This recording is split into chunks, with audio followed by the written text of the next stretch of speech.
السلام علیکم ناظرین، TNN ٹی وی کے نیوز بلیٹن میں آپ کو کریں گے خوش آمدید۔ میں ہوں آپ کی میزبان لارب خان۔ سب سے پہلے شامل کرتے ہیں نیوز ہیڈ لائنز۔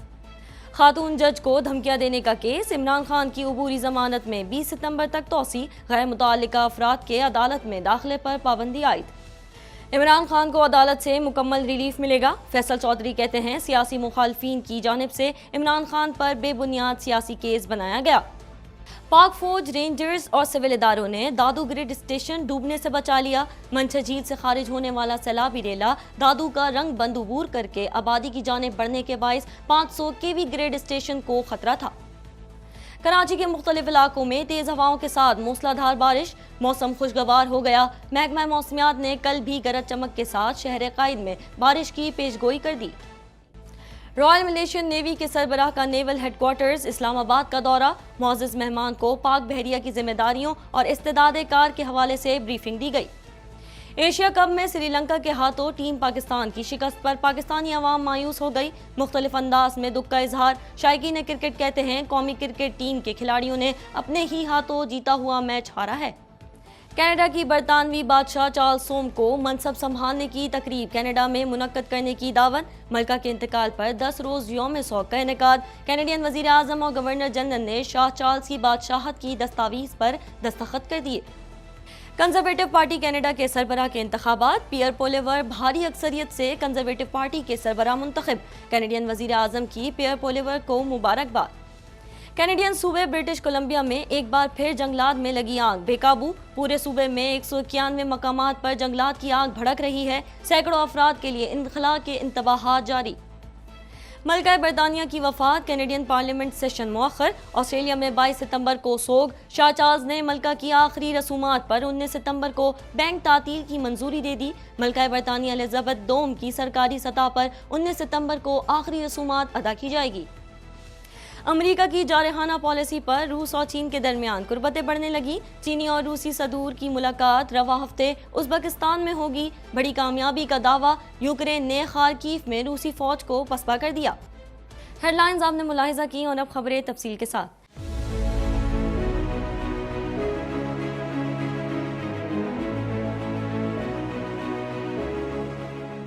1.25 کروڑ کی آبادی پر مشتمل کراچی میٹروپولیٹن سٹی میں صحت کے حوالے سے ہسپتال تو بہت، لیکن فزیو تھراپی سینٹر نایاب ہیں۔ الحمدللہ ہم نے اس کمی کو پورا کرتے ہوئے گلستان جوہر میں زبیداس فزیو تھراپی سینٹر کا آغاز کر دیا ہے۔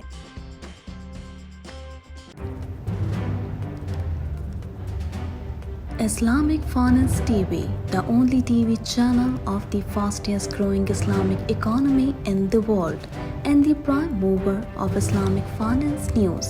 Follow us on our social media handles and watch our reports and educational program at www.islamicfinancetv.com. For advertisement, please contact us at islamicfinancetv@gmail.com.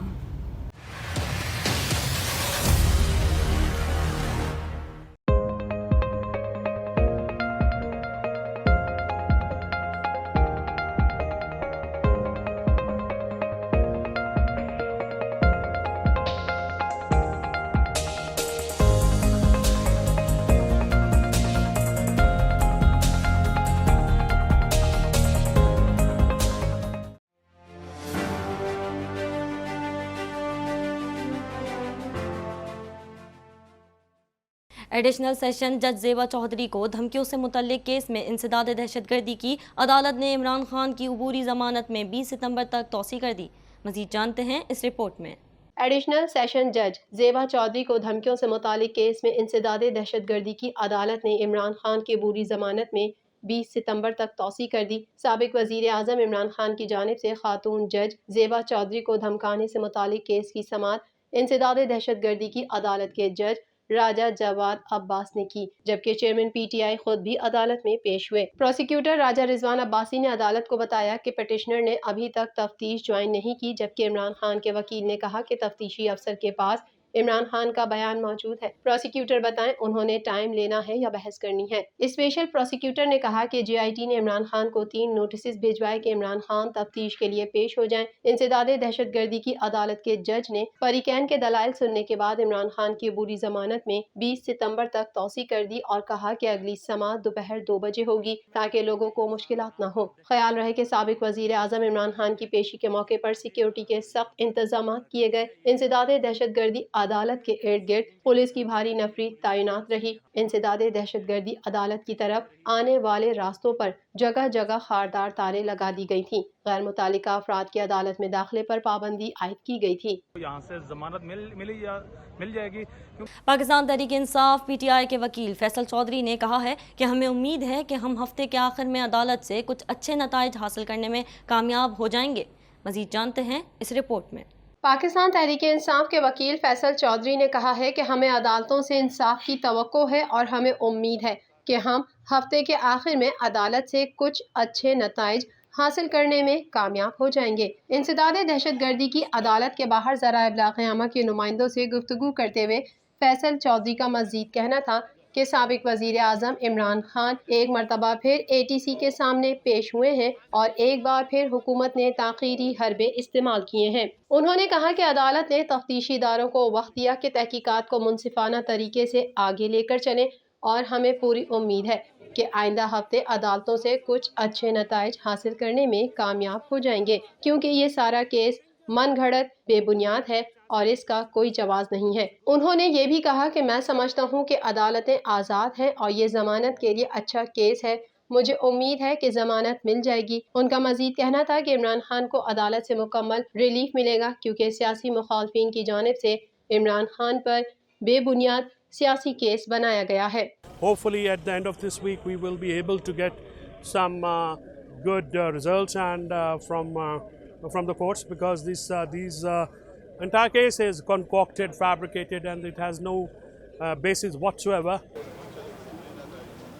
وزیر اعظم کی ہدایت کے بعد پاک فوج، رینجرز اور سول اداروں نے 36 گھنٹے مسلسل کام کے بعد 2.4 کلومیٹر پر پروٹیکشن بند بنا دیا۔ مزید جانتے ہیں اس رپورٹ میں۔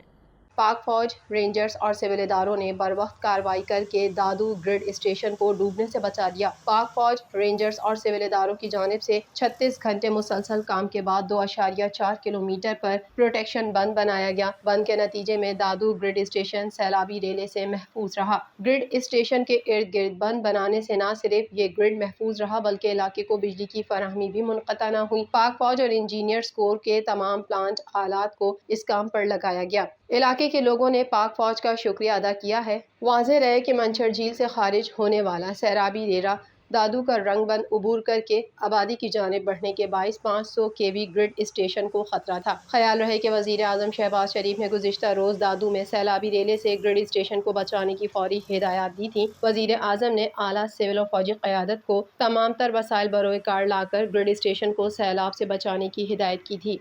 کراچی کے مختلف علاقوں میں ہلکی اور تیز بارشوں کے ساتھ 54 کلومیٹر فی گھنٹہ کی رفتار سے ہوائیں چلی، جبکہ شہر میں بارش کا سلسلہ شروع ہوتے ہی بجلی غائب ہو گئی۔ اس حوالے سے مزید جانتے ہیں۔ کراچی میں گلشن حدید، نوری آباد، سپر ہائی وے، ملیر سمیت مختلف علاقوں میں تیز ہواؤں کے ساتھ موسلا دھار بارش ہوئی۔ پیش گوئی کی گئی تھی کہ بارشوں کا یہ سسٹم کل سے اثر انداز ہوگا، مگر سسٹم ایک دن قبل ہی کراچی میں اثر انداز ہونا شروع ہو گیا۔ محکمہ موسمیات نے بتایا ہے کہ ہوا کا ایک شدید کم دباؤ ڈپریشن کی صورت میں بھارت میں موجود ہے۔ ہوا کا ایک کم دباؤ بھارتی گجرات اور اس سے ملحقہ علاقوں میں بھی موجود ہے۔ محکمہ موسمیات کے مطابق 15 ستمبر تک سانگھڑ، تھر پارکر، عمر کوٹ، بدین، میرپور خاص میں بارش کا امکان ہے، جبکہ 14 ستمبر تک حیدرآباد، مٹیاری، ٹھٹھہ، جامشورو، ٹنڈو الیار، ٹنڈو محمد خان اور سجاول میں بارش کا امکان بھی ظاہر کیا گیا ہے۔ آخری اطلاع تک ٹھٹھہ، سجاول، گھارو اور مکلی میں تیز بارش جاری ہے۔ موسم کا حال بتانے والوں نے کل بھی دوپہر یا شام میں آندھی اور گرج چمک کے ساتھ شہر قائد میں بارش کا امکان ظاہر کیا ہے، جبکہ 14 ستمبر کو کراچی کا موسم گرم اور مرطوب رہے گا۔ خیال رہے کہ محکمہ موسمیات نے کراچی میں آج گرم اور مرطوب موسم کی پیش گوئی کرتے ہوئے شام میں آندھی اور گرج چمک کے ساتھ بارش کا امکان ظاہر کیا تھا۔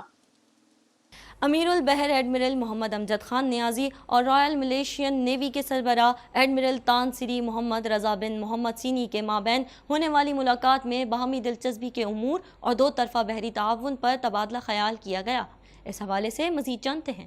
رائل ملیشین نیوی کے سربراہ ایڈمرل تان سری محمد رضا بن محمد سینی نے نیول ہیڈ کوارٹرز اسلام آباد کا دورہ کیا۔ ترجمان پاک بحریہ کے مطابق نیول ہیڈ کوارٹرز آمد پر سربراہ پاک بحریہ ایڈمرل محمد امجد خان نیازی نے معزز مہمان کا استقبال کیا۔ اس موقع پر رائل ملیشین نیوی کے سربراہ کو روایتی انداز میں گارڈ آف آنر پیش کیا گیا۔ معزز مہمان نے یادگار شہدا پر حاضری دی، پھول چڑھائے اور فاتحہ خوانی کی۔ ترجمان پاک بحریہ کا کہنا تھا کہ دونوں ممالک کی بحری افواج کے سربراہان نے ملاقات کے دوران باہمی دلچسپی کے امور اور دو طرفہ بحری تعاون پر تبادلہ خیال کیا۔ معزز مہمان کو پاک بحریہ کی ذمہ داریوں اور استعداد کار کے حوالے سے بریفنگ دی گئی۔ رائل ملیشین نیوی کے سربراہ نے خطے میں میری ٹائم سیکیورٹی کے حوالے سے پاک بحریہ کی کاوشوں کو سراہا۔ ترجمان پاک بحریہ کے مطابق ایڈمرل تان سری محمد رضا بن محمد سینی کے دورے سے دونوں ممالک کے مابین دو طرفہ تعلقات کو فروغ ملے گا۔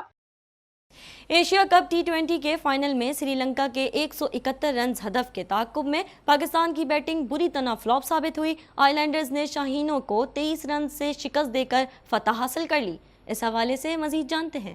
سری لنکا نے پاکستان کو فائنل میں 23 رن سے شکست دے کر ایشیا کپ کا ٹائٹل چھٹی مرتبہ اپنے نام کر لیا۔ پاکستان کی پوری ٹیم مقررہ اوورز میں 147 رنز بنا کر پیویلین لوٹ گئی، جبکہ وکٹ کیپر بلے باز محمد رضوان نصف سینچری اور افتخار احمد 32 رنز ہی بنا سکے۔ اس حوالے سے ایک شہری اقبال لطیف کا کہنا تھا کہ ہماری قومی ٹیم اپنے ہی ہاتھوں سے ہاری ہے، اپنے ہاتھوں میں کیچ نہیں پکڑ سکے، 3 کیچ 3 رن آؤٹ، بیٹنگ پر توجہ نہیں، آخری 3 اوورز میں زیادہ رن، یہ سب کچھ تھا۔ اگر یہ 140 145 تک روک لیتے تو یہ مشکل میچ نہیں تھا۔ مشکل میچ اس وقت ہو جاتا ہے جب اپنے کھلاڑی جو ہیں توجہ دینا بند کر دیں۔ آج ہماری فیلڈنگ بہت بری تھی۔ دبئی انٹرنیشنل کرکٹ اسٹیڈیم میں کھیلے گئے فیصلہ کن مارکے میں قومی کرکٹ ٹیم عوام کی امیدوں پر پورا نہ اتر سکی۔ شاہینوں کی ہار پر ریٹائرڈ سرکاری افسر محمد علی عیسانی کا کہنا تھا کہ بہت ہوپ کے ساتھ آئے تھے کہ میچ اچھا ہوگا، لیکن یہ ہے کہ وہ جو 3 کیچ انہوں نے ڈراپ کیے، اور میرے خیال میں شاہ نواز دھانی کو کھیلنا چاہیے تھا، اور بہرحال after all game is game, تو گیم میں اس طرح سے ہوتا ہے، کوئی دکھ ہوا ہے لیکن گیم از گیم۔ خیال رہے کہ ٹیم پاکستان نے ٹاس جیت کر سری لنکا کو پہلے بیٹنگ کی دعوت دی تھی۔ مزید خبریں بھی بلیٹن کا حصہ ہوں گی، مگر اس بریک کے بعد۔